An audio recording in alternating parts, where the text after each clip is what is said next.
All right, Coach, big victory against Clayton State to help solidify your place holding that 8th spot to make your way to the postseason tournament. Can you feel a lot of the confidence in your team as they have just 2 more games to try and solidify that spot? Well, I think, winning, 3 of the last 4 games, I think, and very possibly having winning 4 out of the last 5 had we got that overtime win down in Augusta. I think we're playing better.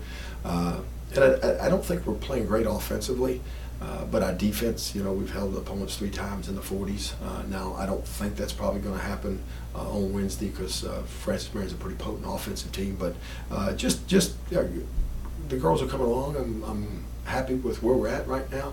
We just got to continue to play well. Second time meeting Francis Marion this season. You fell the first time over in Florence. What are you taking from that game bringing into this one?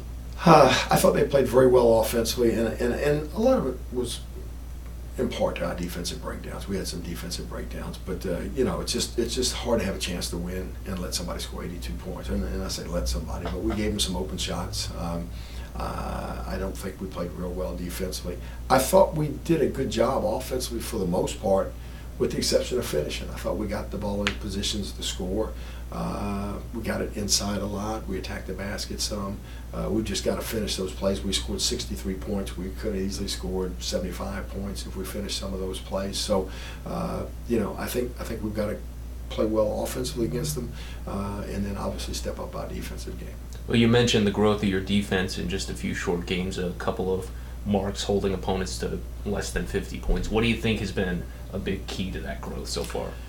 Sometimes it's hard to tell. I thought we had a decent defensive game against North Georgia, and they scored 70. But they've got a lot of weapons, and they made shots. So I think part of it's on the other team also. I didn't think we were real bad here against Clayton the first time, and they scored, I think, 71, but they made 3-point shots. So it's kind of a mix. It's eliminating the breakdowns, and we always talk about taking care of the easy, the transition baskets, the straight line drives to the basket, the free throws, and the offensive rebounds. And also limiting the other team's best 3-point shooters, their open looks. So eliminating the easy shots, but sometimes it's what we're doing. Sometimes I think it's what the opponents, whether they're having a good offensive game, making shots or not.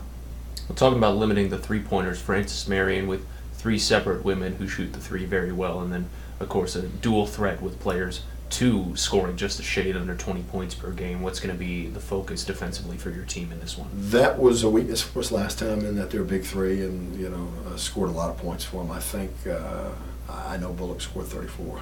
I know that, and I think both the other girls, Chandler and Fulmore, scored 20 plus. So, what's that, 60, 65 plus points of their 82 points. So we've got to do a much better job on them.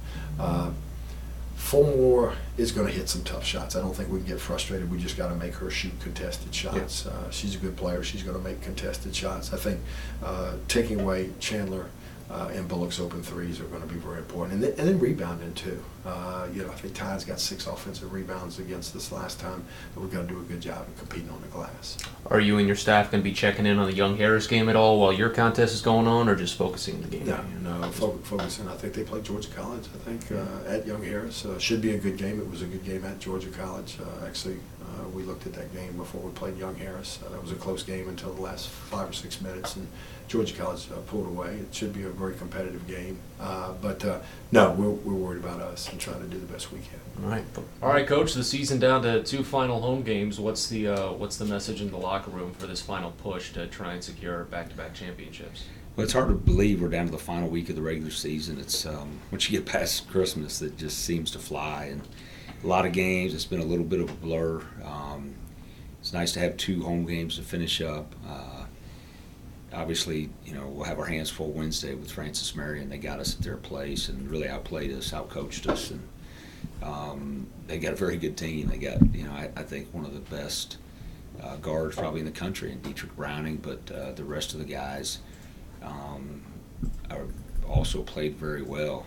He's their leader, but they got a great team, and great coach, and Gary Edwards. Of course, Browning, we'll get to him in just a bit, but coming off of the game that you played against Francis Marion last time at their place, what are some of the things you're looking to change, build upon into this game here in Pembroke? Well, we've got to take better care of the basketball. They did a good job of changing up their defenses, putting pressure on us, getting in the passing lanes, and we were careless handling the ball, and that, obviously that's a double whammy because when you turn it over, you're not getting a shot, but a lot of times that leads to a high percentage shot for the other team. So primarily there, and coming off the Clayton game, I didn't think we defended or rebounded with the sense of urgency that you have to have this time of year. So hopefully that'll be better.